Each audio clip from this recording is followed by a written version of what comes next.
इनमें से बता दीजिए किसी भी पार्टी का कोई एक कार्यक्रम चल रहा हो, एक अभियान चल रहा हो धरातल। किसी जमाने में कांग्रेस पार्टी की सरकार थी, क्या किया कि बहन बेटियां और महिलाएं यहाँ शाम के बाद घरों से निकलती, दिन में निकलने से संकोच करती थी। कोई उत्तर प्रदेश में निवेश करने को तैयार नहीं था, कोई आना नहीं चाहता था। 4 घंटे बिजली आती थी 17 के पहले। कि योगी आदित्यनाथ जी के पहले के मुख्यमंत्री नोएडा नहीं जाते थे। कि जितने प्रस्ताव दिनेश जी कल जो मंजूर हुए हैं, 24 प्रस्तावों की बात कही जा रही है, तो इसका सीधा सीधा जनता को कितना फायदा मिलेगा। और साथ ही जैसा कि विपक्ष आरोप लगा रही है कि बीजेपी जो है ठीक चुनाव से पहले ये सारे प्रस्ताव ला रही हैं, तो ये बस जनता को एक लुभावना वादा के लिए और फिर एक बार लुभाने के लिए चीज़ें कर रही है। तो इस पर आपकी क्या राय है? संगीता जी देखिए, जो दल जो है चुनाव को देखकर अपनी योजनाएं बनाते हैं, अपने कार्यक्रम तय करते हैं, या जब उनकी सरकारें होती हैं तो चुनाव को देखकर इस तरह की नीतियां बनाती हैं, प्रोजेक्ट लाते हैं, उनको ये लाभ हानि की चिंता करनी चाहिए। भारतीय जनता पार्टी 24x7 और 365 काम करने वाली पार्टियां हैं। आप मुझे बता दीजिए, आप इतने दिन से पत्रकारिता कर रहे हैं, यहाँ समाजवादी पार्टी या कांग्रेस पार्टी या बहुजन समाज पार्टी ये मुख्य घटक दल हैं। आप इनमें से बता दीजिए किसी भी पार्टी का कोई एक कार्यक्रम चल रहा हो, एक अभियान चल रहा हो धरातल पर, एक कार्यक्रम बता दीजिए। कुछ नहीं।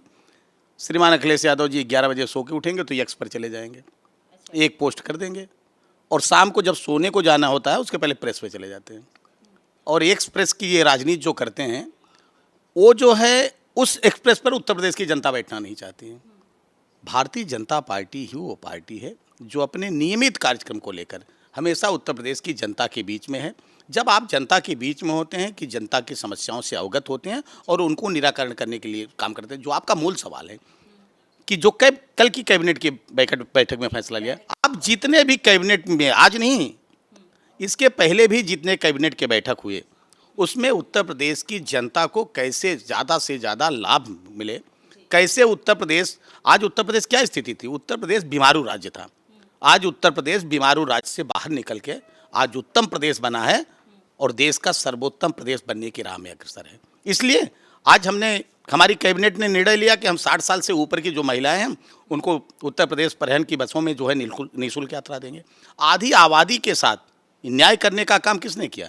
योगी आदित्यनाथ जी ने किया। दूसरी पार्टी की सरकार रही इस प्रदेश में।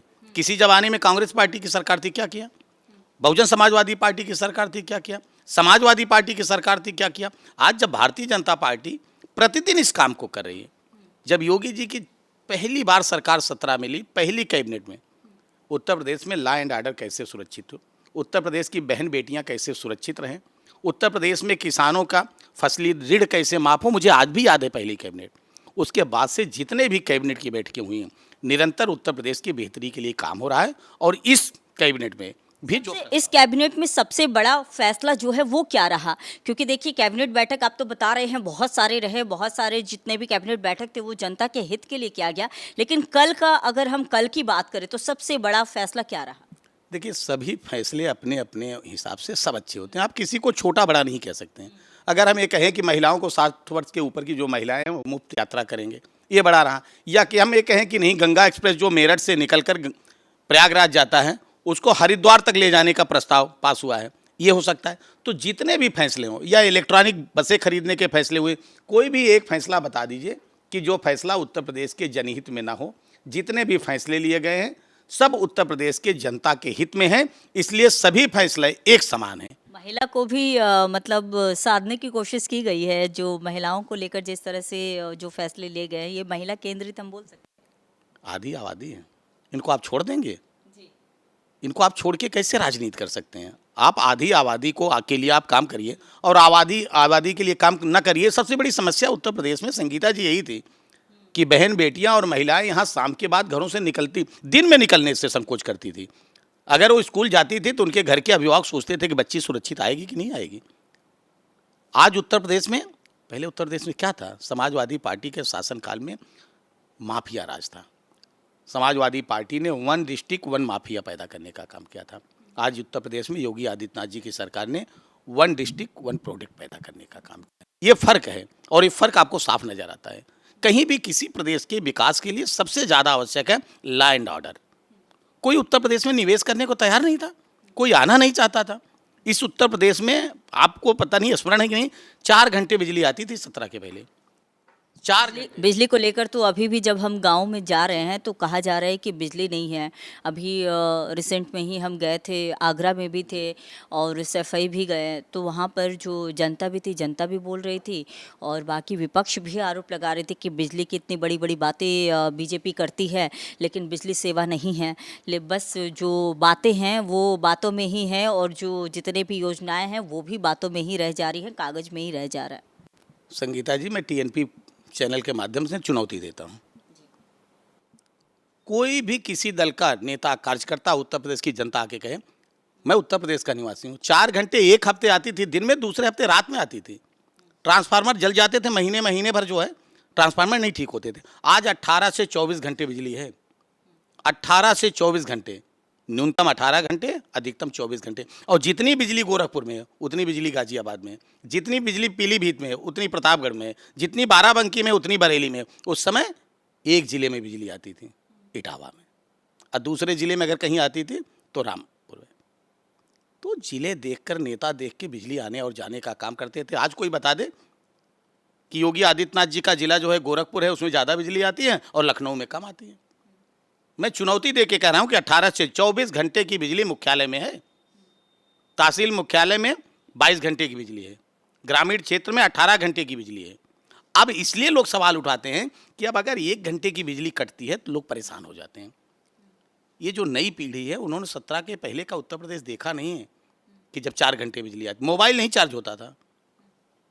आज उत्तर प्रदेश, इसीलिए मैं कह रहा हूं कि आज उत्तर प्रदेश की सरकार 24 घंटे, 18 से 24 घंटे बिजली देने का आरोप लगाने वाले आरोप लगाएं, लेकिन जो यथार्थ है उत्तर प्रदेश की जनता उसको स्वीकार करे।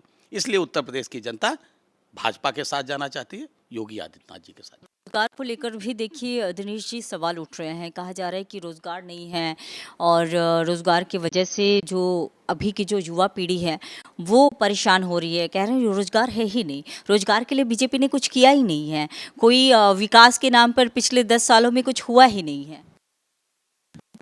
सरकारी आंकड़े बताते हैं कि 17 के पहले 1,37,000 नौकरियां समाजवादी पार्टी ने दिया था और योगी आदित्यनाथ जी की सरकार ने 9,30,000 सरकारी नौकरियां दिया है। और कल माननीय योगी आदित्यनाथ जी ने घोषणा की है कि अगले 6 महीने के अंदर 1 लाख नौकरियां देंगे। कोई प्रदेश बता दे, कोई प्रदेश बता दे कि उत्तर प्रदेश से ज़्यादा रोजगार देने का काम किया। सबसे बड़े यूनिकॉर्न आज उत्तर प्रदेश में नोएडा में स्थापित हैं।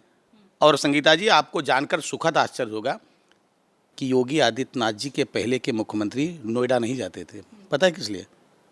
आप शकुन मानते हैं कि अगर नोएडा चले जाएंगे तो उनकी कुर्सी चली जाएगी। आप सोचिए, कल्पना करिए। विश्वास ठीक है, राष्ट्रवाद की बात तो आप कह रहे हैं, लेकिन मुस्लिम मतदाताओं को किस तरह से इस बार अपने पाले में लाएंगे? क्योंकि आप पर आरोप लगते हैं कि आप लोग धर्म की राजनीति करते हैं, हिंदू मुस्लिम करते हैं। मुस्लिम मतदाताओं का क्या होगा? वो कैसे आप तक आएंगे? कैसे उनका वोट बीजेपी को मिलेगा इस बार? पिछले कोई तैयारी? पिछले प्रश्न का भी एक उत्तर अनुत्तरित रह गया था। आपने कहा जातियों के खांचे में बटा हुआ उत्तर प्रदेश, अब आपने कहा धर्म के खांचे में। देखिए, जो लोग, जो सरकारें, यही माननीय अखिलेश यादव जी की समाजवादी पार्टी की सरकार थी, यादव के घर में बेटा पैदा होता था, लोग कहते थे एसडीएम पैदा हुआ है, इसलिए कि 85 में 57 पद एक जाति के पीसीएस अफसर बन गए थे। तो जाति देखकर जो काम करते हैं, जो धर्म देखकर काम करते हैं, जो तुष्टीकरण की राजनीति करते हैं, उनके लिए तो सवाल लाजमी है।